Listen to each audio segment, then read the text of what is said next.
नमस्कार, news track के Y factor में आपका स्वागत है। मैं हूं योगेश मिश्र। अमेरिका पिछले 100 साल से महाशक्ति रहा है।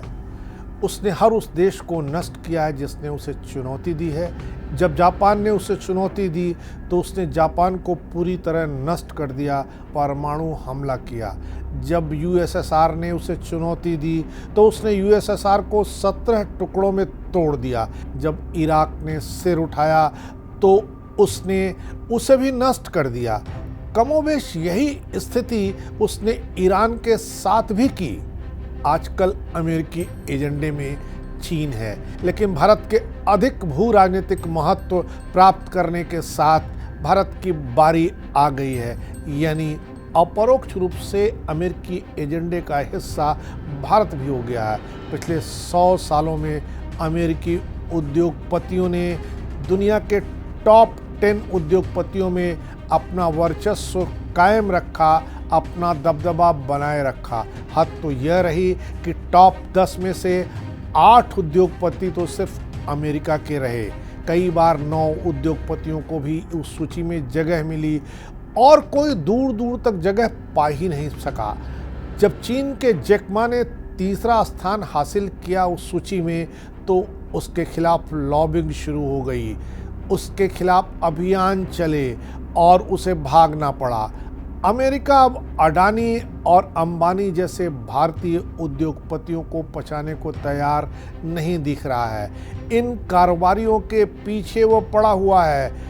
अमेरिका की ताकत उसका उद्योग है। वह तकनीक और व्यापार के मार्फत पूरी दुनिया पर राज करना चाहता है, पूरी दुनिया को नियंत्रित करता है। अगर कोई देश या उद्योगपति उनसे मुकाबला करेगा तो वे उसके पीछे अरबों रुपए खर्च कर देंगे। उन्हें इसकी चिंता नहीं होती है कि वह कहाँ कितना पैसा किसको ख़त्म करने के लिए खर्च कर रहे हैं। पिछले 5 साल में वह दुनिया के दूसरे सबसे बड़े उद्योगपति बन गए थे। अगर उनकी यही रफ्तार कायम रहती तो 2024 के अंत तक वह दुनिया के सबसे बड़े उद्योगपति यानी सबसे बड़े रईस बन जाते। दुनिया भारत की तरफ अपनी निगाहें उठा करके देखती, भारत दुनिया के लिए आकर्षण का सबब बन जाता। ऊर्जा पर निर्भरता भारत की कमजोरी रही है, जिसके कारण 1991 में भी भारत को आर्थिक तंगी का सामना करना पड़ा था। भारत के तेल आयात बिल में भारी वृद्धि के कारण संकट और गहरा गया है। अडानी भारत की सबसे महत्वाकांक्षी परियोजना, दुनिया की सबसे कम लागत वाली ग्रीन हाइड्रोजन परियोजना स्थापित करने की दिशा में तेजी से आगे बढ़ रहे थे। वह भारत की ऊर्जा को सुरक्षित करने की दिशा में काम कर रहे हैं, जो समय के साथ तेल और गैस की जगह ले लेगी। यह हिंडनबर्ग द्वारा अडानी पर बार बार किए गए हमलों की व्याख्या करता है और हाल ही में CNBC द्वारा अडानी के दुनिया के दूसरे ट्रिलियनियर बनने के पूर्वानुमान के साथ समूह पर हमले यहां से और तेज हो गए हैं। अगर आत्मनिर्भर भारत और मेक इन इंडिया अभियान देश में चल रहा है तो इसका सीधा सा मतलब है भारत एक बहुत बड़ा बाजार है जिसमें दुनिया की 20% आबादी बसती है, जो किसी भी अन्य देश की अर्थव्यवस्था की तुलना में तेजी से बढ़ रही है। अगर भारत आने वाले 20 सालों में आत्मनिर्भर हो जाता है तो अमेरिका, यूरोप, चीन, साथ साथ अरब जगत को भारी नुकसान उठाना पड़ेगा। भारतीय रुपया $1 के मुकाबले बहुत मजबूत हो जाएगा।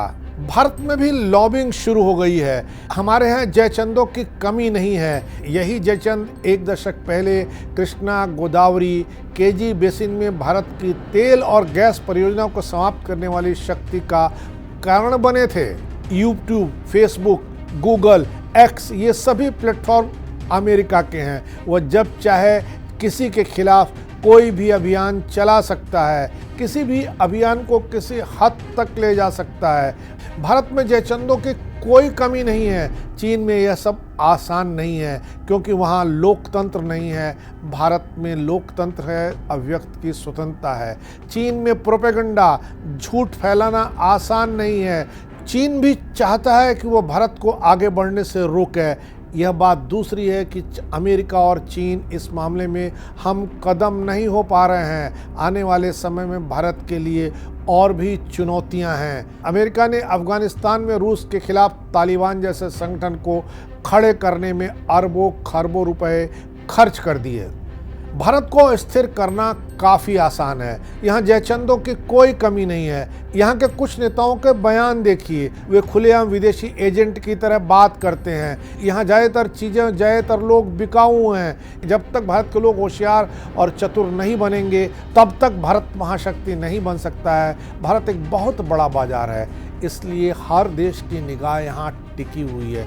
कोई भी देश नहीं चाहता कि भारत आत्मनिर्भर बने, इसलिए ऐसी बातें कहने वाली सरकारों को हराना, गिराना, कमज़ोर करना विदेशी एजेंडे का हिस्सा है। विदेशी ताकतें भारत में मिलीजुली सरकार चाहती हैं जिसके गिरने का हमेशा डर बना रहे। सरकारें भ्रष्ट होंगी तो वह अपनी ज़रूरत के हिसाब से नीतियां बनवा सकेंगे, नियम और कानून बनवा सकेंगे, ज़रूरी शर्तों पर भारत में व्यापार कर सकेंगे। उनके लिए अपने हिसाब से शर्तें व्यापार की तय कराना आसान होगा।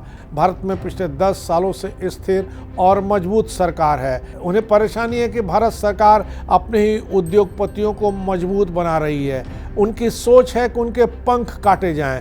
किसी भी देश की ताकत उस देश के उद्योगपति भी होते हैं जो अपने देश के हुनर और चीज़ों के लिए विदेश में बाजार तैयार करते हैं। उनके हितों की रक्षा करना सरकार का काम है। अगर आज अडानी, अंबानी, महिंद्रा, टाटा दुनिया को चुनौती दे रहे हैं तो क्या उनके विनाश का जश्न मनाने वाले हमारे देश के जयचंद विदेशी एजेंट नहीं कहे जाने चाहिए? इन्हें पहचानने की ज़रूरत है। ये जयचंद हैं। ये जयचंद आस्तीन के इतने जहरीले सांप हैं कि इन्हें भारत विरोधी हर बात में खुशी मिलती है। ये देश की तरक्की से जुड़े किसी भी डेटा या रिपोर्ट को मानने को तैयार नहीं हैं। लेकिन अगर कहीं भी इन्हें देश के खिलाफ कुछ भी दिख जाए तो ये खुशी से पागल हो जाते हैं। मीडिया बेबस है, वह सवाल नहीं पूछेगा, वह सवाल नहीं पूछ सकता है। लेकिन हम और आप बेबस नहीं हैं। हम और आप इसलिए बेबस नहीं हैं क्योंकि मीडिया की तरह हम आप उद्योग से लाभ हानि से जुड़े हुए लोग नहीं हैं। इसलिए आप उठिए और सवाल पूछिए नेताओं से, जयचंदों से, मीडिया से, समाज के दूसरे तबकों से, समाज के हर जातियों से, समाज के हर धर्म के उन नुमाइंदों से जो इस देश को अस्थिर करना चाहते हैं। अगर आप ये सवाल पूछने लगेंगे तो भारत को महाशक्ति बनाने में आपका योगदान दिखने लगेगा। भारत को महाशक्ति बनने से कोई रोक नहीं सकेगा। इस बार इतना ही। अगली बार फिर मिलेंगे किसी नए सवाल पर नए ढंग से बात करने के लिए। तब तक के लिए नमस्कार।